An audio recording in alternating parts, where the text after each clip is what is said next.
레슬리 플린이라고 하는 분이 Great Church Fights라고 하는 책을 쓰셨는데요. 그 책에서 이런 이야기를 하나 소개했습니다. 하루는 자기 집 뒷마당에서 아이들이 막 떠드는 소리가 들렸습니다. 그런데 점점 그 떠드는 소리가 커지더니 나중에는 싸우는 소리가 됐어요. 막 소리가 언성이 높아지고 막 싸우는 것 같았습니다. 놀라서 부엌 창문으로 밖을 내다보았습니다. 자기 딸이 아이들 몇을 놓고서는 그 몇 명의 아이들하고 막 심하게 말다툼을 하면서 막 싸우고 있는 모습이었습니다. 놀라서 뛰어나갔습니다. 그리고는 왜 싸우느냐고 물었어요. 그러자 그 딸이 웃으면서 대답을 했습니다. 아빠, 우리 싸우는 거 아니야. 지금 교회 놀이하고 있는 거야 하고 얘기를 했다고 합니다. 한국 교회나 미국 교회나, 아니 역사적으로도 지난 2000년 동안 교회는 싸움으로 유명합니다. 항상 사랑을 말하는 교회가 그렇게 싸움이 많은 것이 아이러니가 아닐 수 없습니다. 특히 한국 교회의 경우는 단순히 싸움을 많이 할 뿐만 아니라 한번 싸우면 화해할 줄을 모르기로 유명합니다. 정말 교인들이 비교인들보다 더 많이 싸우는지, 그리고 정말로 교인들이 비교인들보다 화해를 더 못하는지, 그게 사실인지는 확인된 바가 없지만 저는 아닐 거라고 생각은 하는데, 적어도 그렇게는 보이니까 제가 그렇게 전제하고 이야기를 한번 풀어보도록 하죠. 특히 이민교회의 경우는 싸움도 정말 많을 뿐만 아니라 한번 분쟁이 생기면 이민교회에서는 해결이 잘 안 되고 그 앙금이 아주 오래 가는 것 같습니다. 아마도 여기에 계신 많은 분들이 그 이민교회에서 분쟁과 다툼의 소용돌이 속에 한두 번쯤은 가슴앓이를 다 해보신 분일지도 모르겠다고 생각합니다. 왜 교인들은 한번 싸우면 이 교인이 아닌 사람들보다 더 풀지를 못하는 걸까요? 왜 교인들은 쉽게 풀지를 못할까요? 원래 교인들 중에는 좀 성격이 별나거나 아니면 다툼을 좋아하는 사람들이 워낙 많기 때문에 그렇다든지, 평소에 그냥 괜찮았던 사람도 이상하게 교회만 다니면 성격이 고약해져서 그래서 싸움을 많이 하게 되는 건 그런 건 아닐 겁니다. 어떤 분들은 교인들이 술을 마시지 않기 때문에 화끈하게 풀 길이 없어서 그렇게 이 화해를 하지 못한다고 하는데, 술 마시고 풀 확률보다는 술 마시고 싸울 확률이 그래도 좀 더 높다고 저는 생각해요. 술에 취해서 한 말과 행동은 그냥 다 용서가 되니까 풀기가 쉬울 수는 있을지 모르겠지만 술을 안 마시기 때문에 화해를 못하는 건 아닌 것 같다 생각해요. 저는 몇 가지 다른 가능한 이유들을 좀 생각해 보았습니다. 우선 첫 번째로, 비교인들은 싸울 일이 별로 없습니다. 특히 이민사회에서는 교회 다니지 않는 분들은 싸울 일이 없어요. 사람들은 이해관계가 얽히면 싸웁니다. 그래서 교회뿐만 아니라 한인회, 향우회, 동창회, 국회, 이해관계가 얽히면 그러면 어김없이 싸웁니다. 회자가 붙으면 싸워요. 그러니까 회자를 안 쓰는 게 좀 좋을지도 모르겠다고 생각을 합니다. 하지만 친구들끼리 밥 먹고 그리고 놀고 차 마시고 술 마시는데 싸울 이유가 별로 없을 겁니다. 교회도 선교니 교회 건물 매입이니 이런 일들 많이 하지 말고 조직보다는 친목을 중심으로 하면 그렇게 싸우지 않을 겁니다. 그러니까 교회에 싸움이 많은 이유는 교회에 여러 가지 많은 일들이 있기 때문에 그래요. 이해관계가 얽힐 만한 사업들, 소위 말하는 사역들이 교회에는 너무 많고, 그 사업들이 불투명하게 진행되기 때문에 싸움이 많고, 그 과정에서 나름대로는 손해를 본 사람들이 생기는데도 두리뭉실 넘어가려고 하기 때문에 문제가 훨씬 더 복잡해집니다. 그래서 많은 교인들은 교회를 다니더라도 그냥 일은 하지 않고 조용히 다니면 좋겠다. 교회를 다니더라도 일하거나 아니면 그 사역에 관여하지 않고 조용히 다니면 대체로 싸울 일이 없겠다고 생각하기 때문에 그렇게 말하는 것 같아요. 하지만 교회의 존재 목적이 사역이고 교회의 존재 목적이 그런 무언가를 해야 되는 일이라면, 하나님의 일을 하기 위한 것이라면 결국은 싸움이 불가피해질 것 같다는 생각은 듭니다. 두 번째 가능한 이유는 이 교회라는 것이 갖는 교회의 특징 때문에 그렇습니다. 세상에서는 싸우기 전에 헤어집니다. 싫으면 안 보면 되는데 이 교회에서는 싫어도 봐야 하기 때문에 결국은 싸움까지 가고 말아요. 마음에 안 들고 그리고 너무 다른 사람이 있으면 그냥 안 보면 되잖아요. 그런데 이 교회는 일부러 그런 사람들끼리 꼭 같은 구역에 넣어놔요.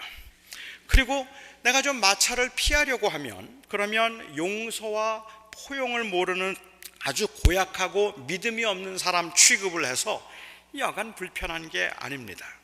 그냥 피하는 게 낫겠다 싶어서 자꾸 그런데 문제에 휘말리거나 아니면 또 싫은 사람하고 자꾸 같이 있어서 부딪히면 그게 좀 나도 싫어서 그냥 피해야 되겠다 생각하고 교회를 조용히 옮기면 이 한인사회가 얼마나 좁은지 몇 년 있으면 또 다른 교회에서 또 만나요. 또 거기서 또 만나게 되고 그래서 또 피곤한 일들을 경험하게 됩니다. 이 교회도 말입니다. 마음에 맞는 사람들, 어느 정도 수준이 맞는 사람들끼리 같이 다니고 마음이 맞지 않는 사람이 있어서 나는 그 사람하고 마음이 안 맞아서 그리고 그냥 불편해서 안 나오겠다고 당당하게 말해도 문제가 되지 않는다면 아마 싸우는 일이 많지 않을 겁니다. 유독 이 피해자가 손해를 많이 보는 것이 바로 이 교회입니다. 나는 정말 불편하고 나는 정말 언짢기 때문에 안 나가겠다고 하는데 그러면 믿음 없는 사람, 사랑이 없는 사람, 포용력이 없는 사람이 되어서 욕을 먹게 되기 때문에 그렇죠. 그래서 대체로는 어떤 이유를 막론하고 교회를 떠나는 사람은 아무튼 믿음이 없는 사람이 되어서 욕을 먹는 것이 우리에게 주어진 어떤 현실인지도 모르겠다는 생각이 들어요. 그건 교회라는 것이 갖는 사랑해야 된다는 특징 때문에 그런 것 같습니다. 또 다른 가능한 이유가 있다면 너무 자주 만나는 겁니다. 가끔씩 교회에 나오는 분들은 뭐 아시겠지만 별로 문제 없어요. 뭐 그렇게 싸울 일도 없고 그냥 편안합니다. 그런데 이 교회 열심인 분들은 매주 한 번 이상은 봐야 합니다. 이민 생활을 하면서 제가 알고 있는 바로는 어떤 모임도 일주일에 한 번 모이는 모임은 없습니다. 향후회도 동창회도 다 한 달에 한 번, 1년에 한 두어 번 만나는데 매주 만나야 하니까 이게 보통 일이 아닌 것 같아요. 그러니까 자꾸 부딪힐 수밖에 없는 것 같아요.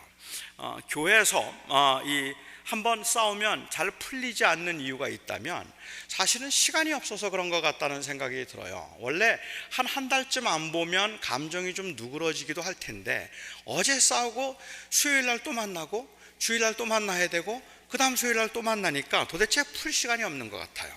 교회가 한 달에 한 번 정도 그냥 만나면 사업 같은 거, 사역 같은 거 하지 말고 그냥 이 친목 위주로 같이 그냥 식사하고 그리고 마음에 드는 사람들끼리 모이도록 그렇게 해주면 제가 볼 땐 교회 안 싸웁니다. 그런데 그렇지가 못해요. 또 교회는 그래서는 안 돼요. 그러니까는 싸울 수밖에 없는 것 같아요. 이것이 우리가 경험하고 있는 딜레마입니다. 교회에서 싸움이 나면 잘 풀지 못하는 이유 중에 제가 오늘 여러분과 함께 진지하게 고민해 보고 싶은 또 다른 하나의 이유는 바로 이 정의와 진리의 문제입니다. 교인들은 모두 싸우면 안 된다는 것을 압니다. 원수도 사랑해야 하고 미워하지 말아야 한다는 것, 미워도 참아야 한다는 것을 적어도 은혜를 받은 사람들은 다 압니다. 그런데 싸워도 되고 화를 내도 정당화될 수 있는 경우가 있다고 생각합니다. 진리와 정의의 문제인 경우입니다.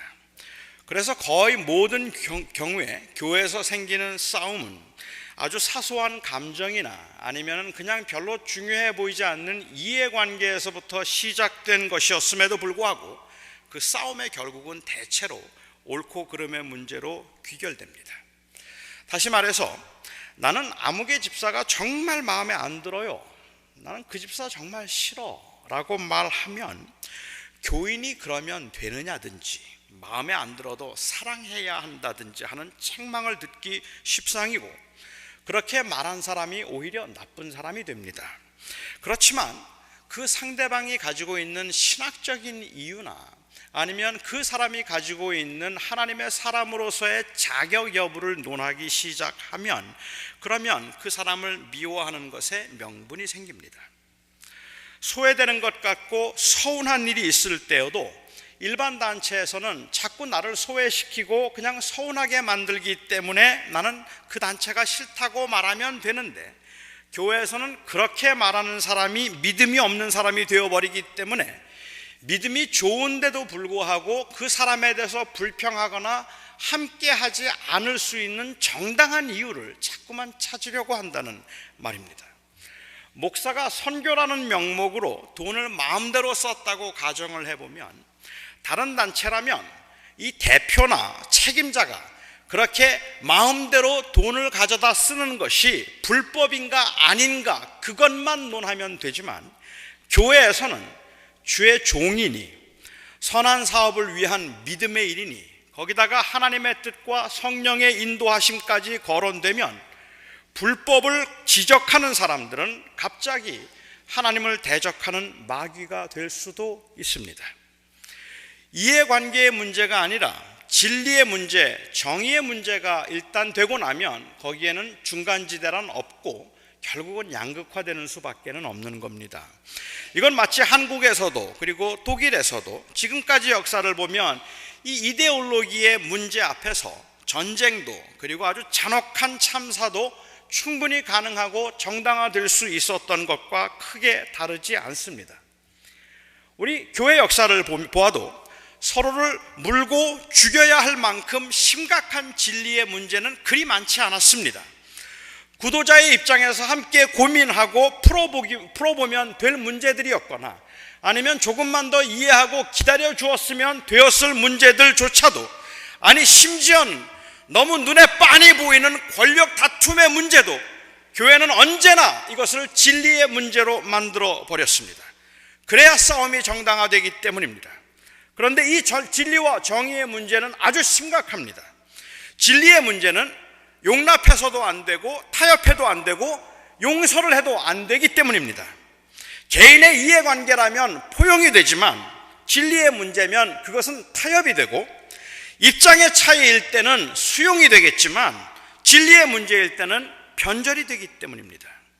많은 경우에 교회들은 이 진리의 문제로, 옳고 그름에 관한 정의의 문제로 싸우고 분쟁을 겪었다고 말하지만, 사실은 정말 진리 때문에 분쟁을 겪은 경우보다는 견해의 차이로 보이는 문제들도 진리와 정의의 문제로 만들어 싸운 경우가 훨씬 더 많을 겁니다. 그래서 교회 분쟁이 생기면 우리가 어렵지 않게 들을 수 있는 말이 있습니다. 나 하나 죽어서 되는 문제라면 내가 포기하겠습니다. 포기할 수 있습니다. 하지만 이건 본질의 문제이고 이건 진리의 문제입니다. 절대로 용납해서는 안 됩니다. 용서하는 것은 불의한 일입니다. 그러나 아주 많은 경우에 한참의 시간이 지나고 나서 보면 그 문제는 진리의 문제가 아니라 사소한 문제에서 확대되었던 감정의 문제, 정서의 문제, 이해관계의 문제였음을 대부분의 사람들은 경험하게 되고 깨닫게 되는 겁니다. 오해 마시기 바랍니다. 그러니까 저는 모든 분쟁이 다 사소하다는 이야기를 하는 것도 아니고, 진리를 위한 투쟁은 쓸데없고 헛된 일이라는 말도 아니고, 교회가 그 순수성을 지키기 위해서 철저하고 단호해야 함을 부인하는 말이 아닙니다. 제가 드리고 싶은 말씀은 대부분의 경우는 그런 진리의 문제가 아니기 때문에 다툼의 현실 앞에서는 훨씬 더 정직하고 신중해야 함을 말씀드리는 것입니다. 여기에 바로 우리의 아이러니가 있습니다. 진리의 본질은 용서이고 하나님의 정의도 결국은 죄인을 용서하신 복음인데, 이 용서와 그리고 정의의 가장 큰 걸림돌이 바로 정의와 진리가 되었다는 사실입니다. 그러니까 교회는 늘 용서를 말하지만 사실은 용서를 할 줄 모른다는 것이고, 그렇게 용서를 하지 못하는 심각한 이유는 용서가 정의롭지 못하다고 생각하기 때문입니다. 우리는 죄인으로 용서를 받았음에도 불구하고 죄인을 용서하는 일에 익숙하지가 않습니다. 죄인을 용서하는 것은 정의롭지 않은 일이라고 생각합니다. 더 심각한 문제는 그렇기 때문에 용서하기 싫은 사람이 있으면 그 사람을 용서해서는 안 될 사람으로 만들어버린다는 거예요. 그것이 더 심각한 문제가 된다는 것이죠. 우리는 다 모든 사람들을 사랑해야 함을 압니다. 우리는 죄인도 원수도 사랑해야 함을 압니다. 하지만 우리가 사랑해서는 안 될 경우가 있다고 생각하는데, 그것은 바로 진리에 어긋나는 경우나 아니면 정의에 어긋나는 경우에는 사랑하면 안 된다고 생각해요. 그거는 불의한 것이니까. 따라서 그 불의한 경우에는 사랑하면 안 되기 때문에 사실은 사소한 문제임에도 불구하고 내가 나를 정당화시키기 위해서 이단의 문제, 진리의 문제, 정의의 문제로 그것을 끌어가거나 만들어버린다는 이야기죠. 그런 의미에서 저는 많은 사람들이 용서하기 싫은 사람이 있으면 용서해서는 안 될 사람으로 만들기 때문에 교회는 한 번 분쟁이 생기면 해결이 없습니다. 그 분쟁이 생겨서 해결이 없는 이유는 바로 이렇게 모든 문제를 용서해도 안 되고 받아들여도 안 되는, 용납해서는 안 되는 그러한 극단적인 문제로 만들기 때문에 그렇습니다. 저는 고등학교 3학년 때 미국에 이민을 왔습니다. 6월 달에 제가 이민을 왔기 때문에 이 학교에 9월까지는 제가 학교에 들어갈 수가 없어서 저는 한 두어 달 동안 그 동네에 있는 도서관에 가서 혼자 공부를 했습니다. 저희 집에서 도서관까지가 한 10분 정도 남짓 걸어서 한 10분 남짓 걸리는 거리에 있었는데, 매일 아침에 도서관에 가서 공부를 하다가 저는 이제 저녁에 집에 돌아오고, 그렇게 제가 학교 들어가기 전까지 방학을 그렇게 보내고 있었어요. 하루는 제가 도서관에서 공부를 하고 돌아오는데 한 10살 정도 되어 보이는 한 학생이 저를 세웠습니다. 그리고는 저에게 돈을 달라고 했습니다. 짤랑짤랑 하는 소리가 들리니까 그게 열쇠였는데 그 학생은 돈이 있다고 생각했나 봐요. 저는 그때 돈도 없었지만 돈을 줘야 할 이유도 없었습니다. 영어를 할 줄 모르는 저는 그 당시에 이 돈을 달라고 하는 학생에게 나는 돈이 없다고, 돈을 줄 수 없다고 손짓 발짓 다 하면서 그렇게 제가 설명을 했습니다. 그러자 그 학생이, 그 10살 된 그 어린 아이가 갑자기 저를 보고 You ugly chink, 칭키, 칭챙 어쩌고 막 그러더니 갑자기 제 뺨을 때렸습니다. 17살짜리 고등학생이 10살짜리 초등학생에게 부당한 이유로 매를 맞은 겁니다. 저는 저도 모르게 제가 들고 있던 그 책을 바닥에 던지고 그리고 주먹을 쥐었습니다. 이제 그 아이하고 싸우기 위해서였죠. 그런데 어디에 있었는지 그 또래의 아이들이 여러 명이 우르르 몰려드는 거예요. 그리고는 저를 둘러싸기 시작했습니다. 그리고 저를 둘러쌌어요. 물론 그 당시에도 제 몸에는 소림사의 피가 흐르고 있기는 했지만, 그렇지만 그 여러 명의 아이들과 함께 싸워서 제가 이길 자신도 없었고, 그리고 그렇게 싸우는 것은 별로 좋은 일이 아니겠다는 생각이 들었습니다. 저는 그래서 주먹을 풀고 땅에 던졌던 책을 주섬주섬 다시 주워 들고, 그리고 제가 가던 길을 갔습니다. 뒤에서 깔깔거리면서 막 웃고 비웃고, 그리고 내내 이 인종 비하적인 그러한 말들을 내뱉으면서 계속 저를 놀리는데, 저를 비웃는 소리를 뒤로 하고 한 대 맞고 난 다음에 그리고 집으로 돌아오는데 얼마나 억울하고 얼마나 화가 나는지요. 그냥 엉엉 울고 싶더라고요. 내가 미국까지 와서, 이곳에 와서 내가 이런 수모를 당해야 되나? 이렇게 어린 아이에게 매를 맞고 그리고 꼼짝도 못하고 이래야 되나? 이런 생각 때문에 너무 슬퍼서, 정말 너무 한심하고 너무 억울해서 그냥 막 울었습니다. 그리고 그날 밤에 저는 밤새도록 잠을 잘 수가 없었습니다. 밤새도록 너무 화가 나서, 그리고 너무 속이 상해서 밤새도록 뒤척이면서 저는 제가 브루스 로가 되는 상상을 계속했습니다. 그런데 말입니다, 그 당시에 저는 이미 목사가 되겠다고 헌신을 하고 아침 정오녁으로 제가 기도하면서 아주 성실하게 신앙생활을 할 때였습니다. 제가 목사가 되면 정말 좋은 목사가 되겠다는 생각을 가지고 그런 마음으로 열심히 기도도 하고 있었고, 하나님 앞에 하나님의 사람답게 살아보겠다고 그렇게 애를 쓰면서 그런 기도를 제가 많이 했던 것 같아요.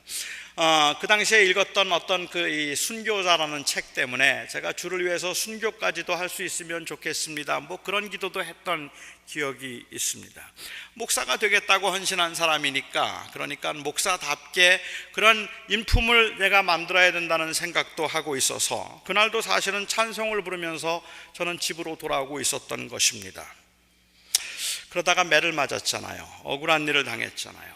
화가 나서 못 견디겠는데, 그래서 제가 꿈에라도 상상으로라도 그 10대명쯤은 때려 눕히고 싶은데 자꾸 용서가 떠오르는 겁니다. 원수도 사랑하라고 하셨고 예수님도 고난을 당하셨는데 나를 때렸다고 그 학생을 원수로 삼으면 안 된다는 생각이 저에게 자꾸만 들기 시작하는 겁니다. 그런데 그런 생각은 드는데 그게 주님이 원하시는 것이라는 것은 알겠는데, 그래도 상상으로라도 때려줘야지 그냥은 못 참겠어요. 그래도 때려줘야만 될 것 같아요. 그냥 혼을 내주지 않으면 견딜 수가 없었습니다. 그래서 저는 이렇게 상상을 했습니다.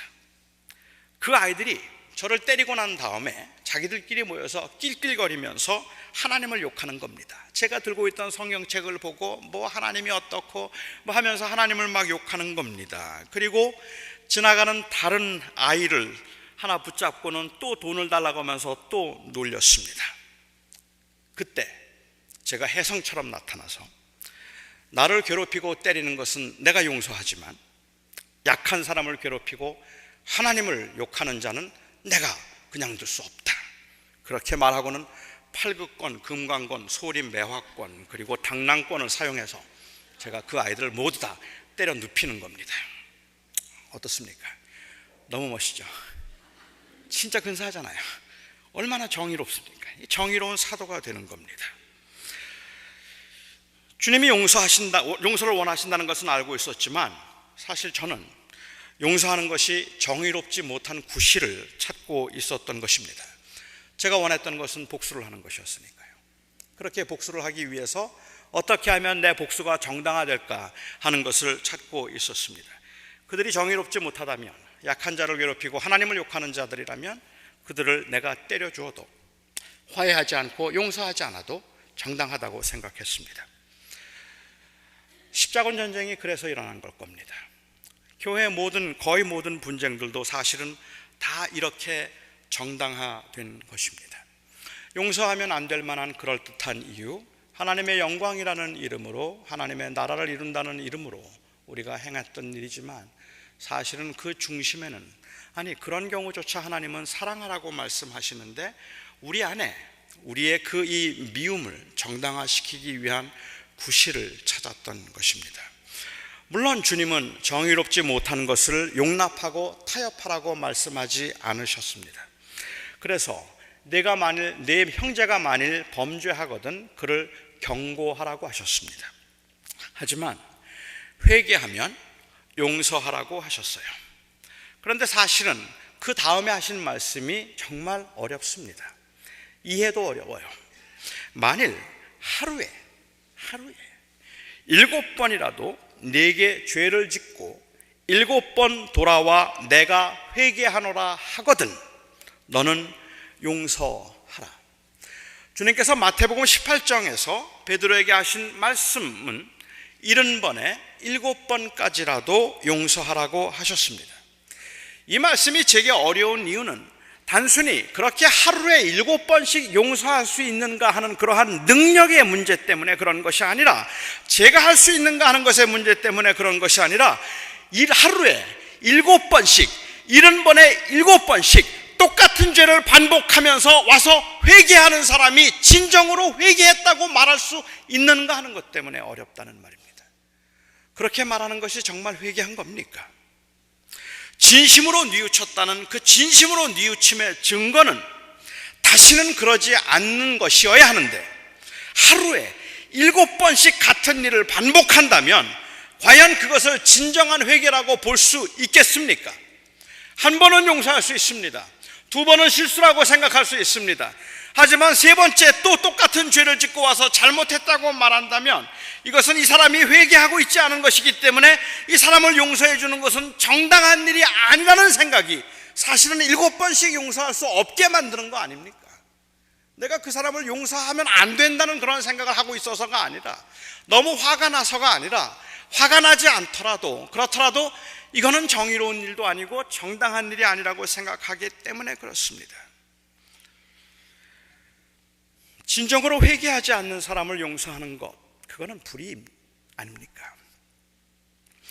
그러니까 회개하면 용서해 주라는 말씀도 사실은 별로 의미가 없습니다. 저는 이 말씀은 불의해 보여도 용서해 주라는 의미이어야 한다고 생각합니다. 하루에 7번 범죄한 사람도 용서해 주라고 말씀하시는 것은, 결국 하고자 하시는 말씀은 그것이 정당해 보이지 않아도, 그것이 불의해 보여도 용서하라. 그 사람이 진정으로 회개한 것 같지 않다 할지라도 그래도 용서하라는 의미이어야만 합니다. 진심으로 회개하지 않은 것 같아도 용서해 주라는 말입니다. 아니, 그냥 모두를 용서하겠다는 마음으로 살라는 말씀입니다. 용서함은 구체적으로 어떻게 표현되어야 하는가, 무엇이 참된 용서인가 하는 것에 관해서는 저도 여러분과 함께 나누고 싶은 이야기들이 정말 많습니다. 하지만 그런 모든 이야기들을 나누기 전에 용서는 불의해 보일 수 있다는 사실을 인정하는 것이 중요합니다.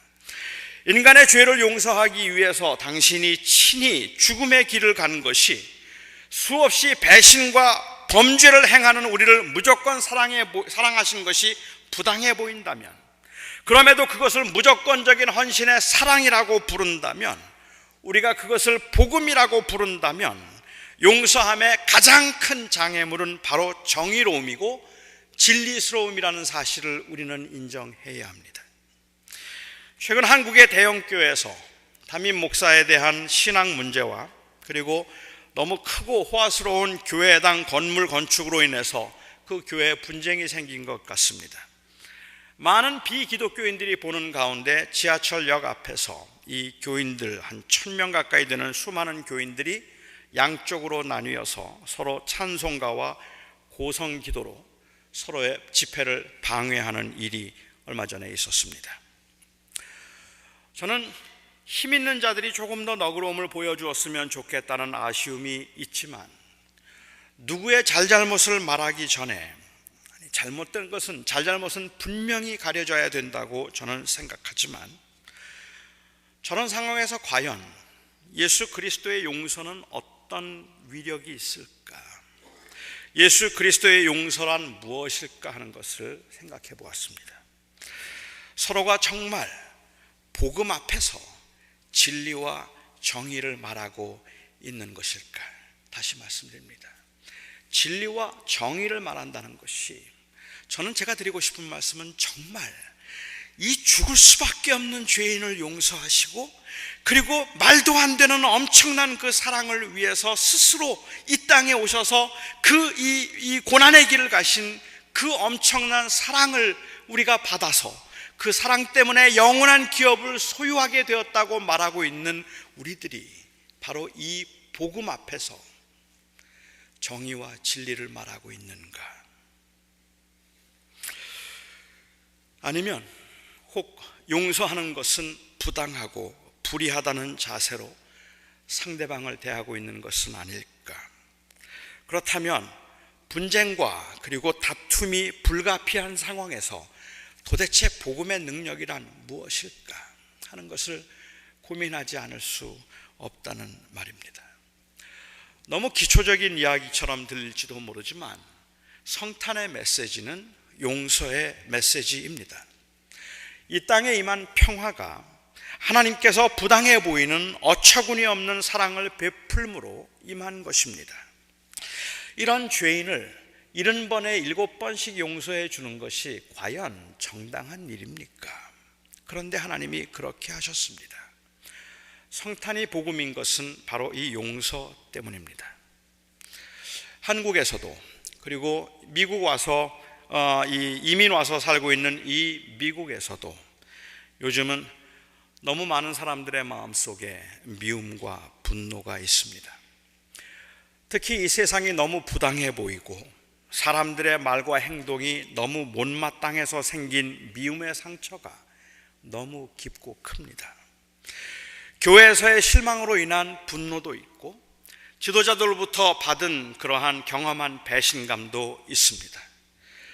참고 기다려서 더 나아질 것이라는 기대감보다는 오히려 점점 더 악화될 것이라는 불안에도 속수무책인 그 현실에 대한 절망감이 많은 사람들의 마음속에 있습니다. 이번 성탄절을 맞이하면서 저는 여러분과 함께 용서를 묵상해 보고 싶습니다. 우리를 용서하시고 자녀 삼기 위해서 낮은 몸으로 하나님께서 이 땅에 오신 성탄의 의미를 우리가 한번 진지하게 그리고 진실하게 묵상해 보고 싶습니다.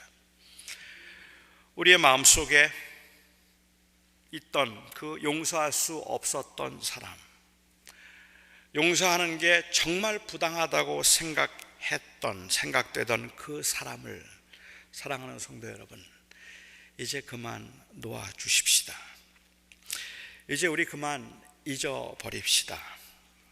부당하다는 이유로, 정의롭지 못하다는 이유로 마음에 둔 분노와 그 미움이 이제 더 이상 뿌리를 내리지 못하도록 그 성탄이 우리의 마음을 치유하게 하십시다.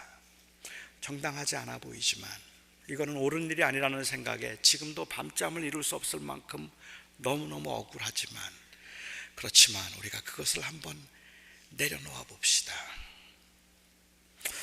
미로슬라브 볼프가 베품과 용서라는 책에서 이런 말을 했습니다. 용서하겠다, 그러나 잊지는 않겠다고 말할 때 생기는 문제가 둘 있다. 첫째는 그것은 용서라는 선물을 경고 내지 위협이라는 칙칙한 포장지에 싸서 주는 격이다. 빚을 기록하고 죄를 기억하는 것은 무기를 비축하는 것이나 다름없다. 게다가 숨어서 노리는 사람이 없는데도 위협을 느끼고 우리를 공격하려는 기미가 전혀 없는데도 예방 차원의 공격을 정당화할 것이다. 둘째로, 잊지 않겠다는 말은 범죄자의 이마에 악인이라는 지울 수 없는 낙인을 찍는 것이나 다름없다. 한때의 범죄자가 영원한 범죄자가 되는 것이다.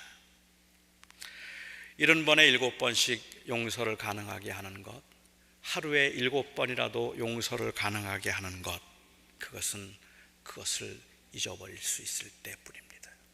나에게 잘못한 것을 내가 잊어버렸기 때문에 또 용서할 수 있습니다.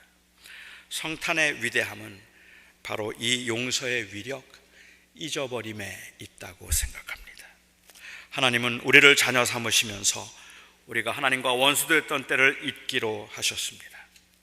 이번 성탄절 예수 그리스도를 통한 용서의 은혜가 여러분의 마음을 따뜻하게 하고 편하게 해주었으면 하는 간절한 기도가 있습니다. 비록 정당한 이유라 할지라도, 충분히 그럴 만한 근거가 여러분들에게 저에게 있다 할지라도, 많은 사람들의 마음에 분노와 원망이 웅크리고 있다는 사실이 세상을 너무 각박하고 두렵게 만들고 있다 싶고, 우리의 삶을 너무 황폐하게 만들고 있는 것 같습니다. 성탄의 감격이 저와 여러분 모두의 마음에 미움과 원망으로부터의 자유, 평안을 주었으면 하는 그러한 간절한 바람이 있습니다. 왜 힘든지, 왜 어려운지, 왜 억울해하는지 충분히 이해할 수 있을 것 같고, 저는 그래서 여러분들이 그렇게 그 억울해하고 힘들어함이 정당하다고 생각하지만, 정당하다고 생각함에도 불구하고, 맞다 생각함에도 불구하고, 결국 우리가 이 성탄절을 맞이하여서 생각하는 성탄의 의미를 되새겨보면, 그런데도 우리가 그것을 놓아줄 수 있는 이 위대함이 바로 이 성탄의 위대함이라고 저는 생각합니다.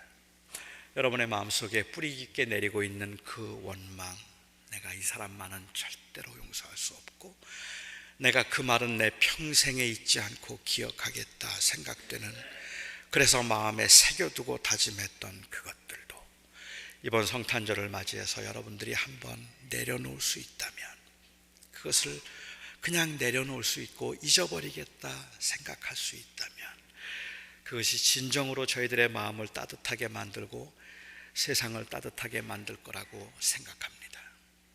이 세상에 있는 거의 모든 사람들의 다툼은 바로 이 정의의 문제 때문에 비롯된 것입니다. 하지만 진정한 정의는 용서하면서 그 참된 위력을 발휘할 것이라 믿습니다. 여러분들의 삶 속에서 그동안도 여러분들의 마음을 누르고 괴롭혔던 그 모든 것들로부터 자유할 수 있는 날이 될 수 있기를 바라고, 부족한 목사로서 그래서 여러분들에게 이번 성탄을 맞이하면서 또 한 번 여러분들에게 제가 부탁하고 또 구하고 싶은 것도, 비록 제가 많이 부족하고 그래서 여러분들에게 혹이라도 부지 중에라도, 아니 제 마음속에 있는 어리석음 때문에 미움이나 상처를 주었다면 용서해 주시기를 바랍니다.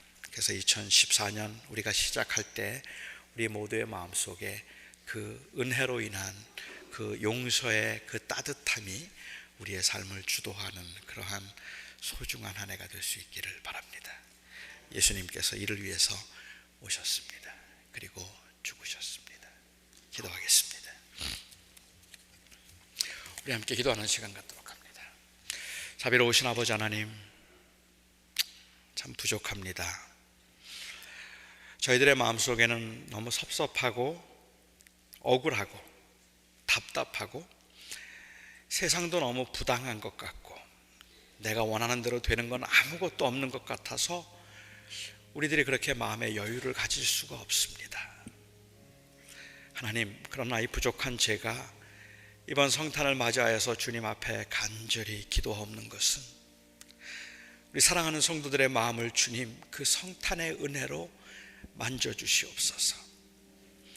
얼마나 억울해하는지, 얼마나 분노하는지, 얼마나 불안해하는지 주님께서 아시오니 주께서 오늘 이와 같은 시간을 통하여서도 그 마음을 만지시고 치유하시고 회복시켜 주심으로 예수 그리스도의 그 은혜 때문에 용서가 가능해지고 화해가 가능해지는 놀라운 일들이 하나님 우리 사랑하는 성도들의 삶의 현장에 그리고 이 교회 안에 있게 하여 주시옵소서. 예수님의 이름으로 간절히 기도하옵나이다.